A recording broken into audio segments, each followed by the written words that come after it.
নমস্কার বন্ধুরা, আমার ইউটিউব চ্যানেল যাহা সত্য তাহাই শিব তাহাই সুন্দরে আপনাদের সবাইকে স্বাগত জানাই। আজকের রামায়ণ পাঠে আমি আপনাদেরকে পাঠ করে শোনাচ্ছি রামায়ণের আদিকাণ্ড থেকে রাবণ বধার্থ দেবগণের পরামর্শ ও দশরথের যজ্ঞভূমিতে বিষ্ণুর পরামর্শ। সেই মেধাবী বেদজ্ঞ ঋষ্যশৃঙ্গ কিয়ৎকাল সমাধিস্থ হইয়া অনুষ্ঠেয় বিষয় স্থির করিলেন। পরে সমাধি ভঙ্গানন্তর তিনি নৃপতি দশরথকে কহিলেন, আমি আপনার পুত্রপ্রাপ্তি নিমিত্ত কল্পসূত্রোক্ত বিধানানুসারে অথর্ব বেদোক্ত মন্ত্র দ্বারা পুত্রেষ্টি যাগ করিব। সেই যাগ করিলে অবশ্যই পুত্র জন্মিবে। অনন্তর রাজা দশরথের পুত্রপ্রাপ্তি নিমিত্ত তেজস্বী ঋষ্যশৃঙ্গ পুত্রষ্টি যাগ আরম্ভ করিলেন। তিনি কল্পসূত্রোক্ত নিয়মানুসারে বেদোক্ত মন্ত্র দ্বারা অগ্নিতে আহুতি প্রদান করিলে দেব, গন্ধর্ব, সিদ্ধ ও পরমর্ষিগণ স্ব স্ব ভাগ গ্রহণার্থ যথা নিয়মে সমবেত হইলেন। সেই দেবতারা সে সভাতে যথা নিয়মে সমবেত হইয়া লোককর্তা ব্রহ্মাকে বলিলেন, ভগবান, আপনার প্রসাদে বরলাভ করিয়া রাবণ নামক রাক্ষস বীর্য বলে আমাদিগের সকলকে প্রপীড়িত করিতেছে। আমরা তাহাকে দমন করিতে পারিতেছি না। সুতরাং অগত্যা আমরা আপনার সেই বর মান্য করিয়া তাহার সমুদায় দৌরাত্ম্য সহ্য করিতেছি। সেই দুরাত্মা রাক্ষস স্বর্গ, মর্ত ও পাতাল এই তিন লোকই উদ্বিগ্ন করিতেছে। সে সম্ভ্রান্ত ব্যক্তিদিগের প্রতি দ্বেষ করিয়া থাকে। সে দেবরাজ শত্রুকেও ধর্ষণ করিতে ইচ্ছা করে। ভবদীয় বরে সেই দুর্ধর্ষ রাবণ মুহান্ধ হইয়া যক্ষ, গন্ধর্ব, অসুর, ব্রাহ্মণ ও ঋষিদিগকে অতিক্রম করিতেছে। সূর্য ইহাকে সন্তাপিত করে না, বায়ুও ইহার পার্শ্বে প্রখর হইয়া প্রবাহিত হয় না, এবং ইহাকে দেখিয়া চঞ্চল স্বভাব তরঙ্গায়িত সমুদ্রও প্রকম্পিত হয় না। ভগবান, সেই ঘোর দর্শন রাক্ষস হইতে আমাদিগের সুমহৎ ভয় উপস্থিত। আপনি শীঘ্রই তাহার নিধনের উপায় বিধান করুন। অনন্তর সেই দেবতাগণ এইরূপ বলিলে ব্রহ্মা ক্ষণেক চিন্তা করিয়া কহিলেন, সেই দুরাত্মা রাবণের বধের এই উপায় স্থির করিয়াছি। সে বর প্রার্থনার সময়ে আমি দেব, গন্ধর্ব, যক্ষ ও রাক্ষসগণের অবদ্ধ হই এরূপ বর প্রার্থনা করিয়াছিল। আমিও তাহাকে সেইরূপই বর প্রদান করিয়াছিলাম।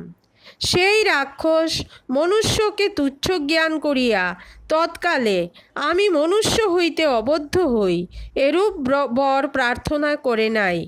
সুতরাং সে মনুষ্যেরই বদ্ধ। তাহার বধের অন্য উপায় নাই।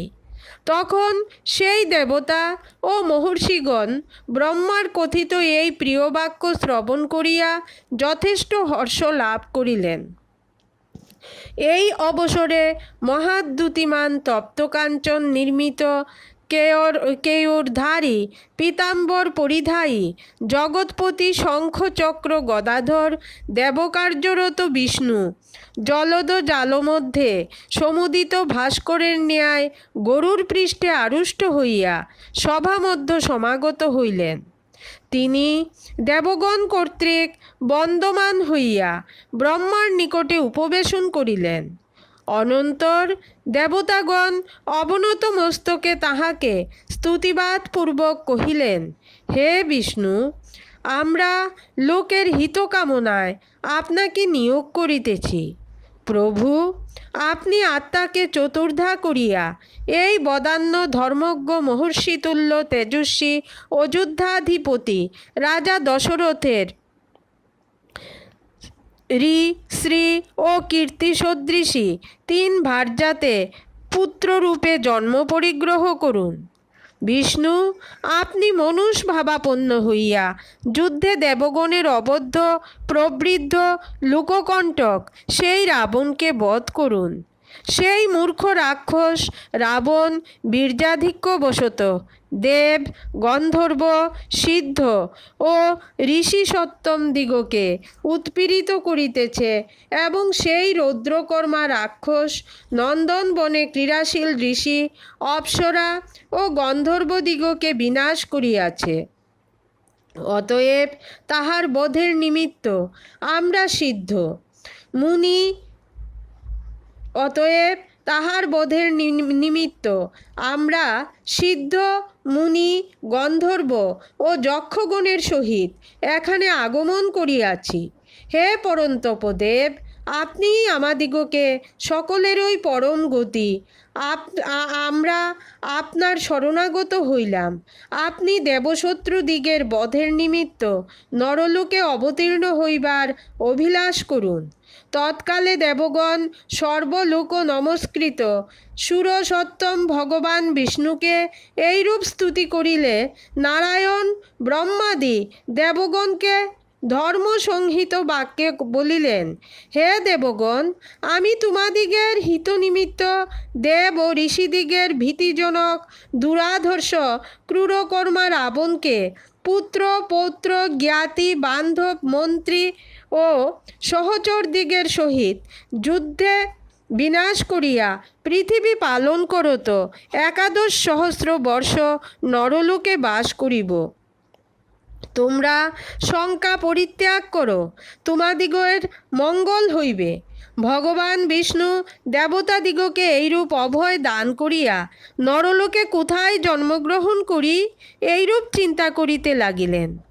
অনন্তর পদ্মপলাশলোচন বিষ্ণু আপনাকে 4 অংশে বিভক্ত করিয়া রাজা দশরথকেই পিতৃরূপে স্বীকার করিবার মানস করিলেন। তখন রুদ্রদেব, ঋষি, অপ্সরা ও গন্ধর্বগণ মধুসূদনকে দিব্যরূপ স্তব করিয়া কহিলেন, আপনি সাধু তপস্বীদিগের ভয়াবহ কণ্টকস্বরূপ সেই সুরেশ্বর দেশী উগ্র তেজস্বী মহাদর্পশালী উদ্ধত স্বভাব লোক রাবণকে সমূলে উৎপাটিত করুন। সুরেন্দ্র, আপনি সেই উগ্র পৌরসম্পন্ন লোক রাবণকে বল ও বান্ধবের সহিত নিধনপূর্বক নিশ্চিন্ত হইয়া স্বগুপ্ত নিয়তরাগা দিককল্মষহীন স্বর্গলোকে আগমন করুন।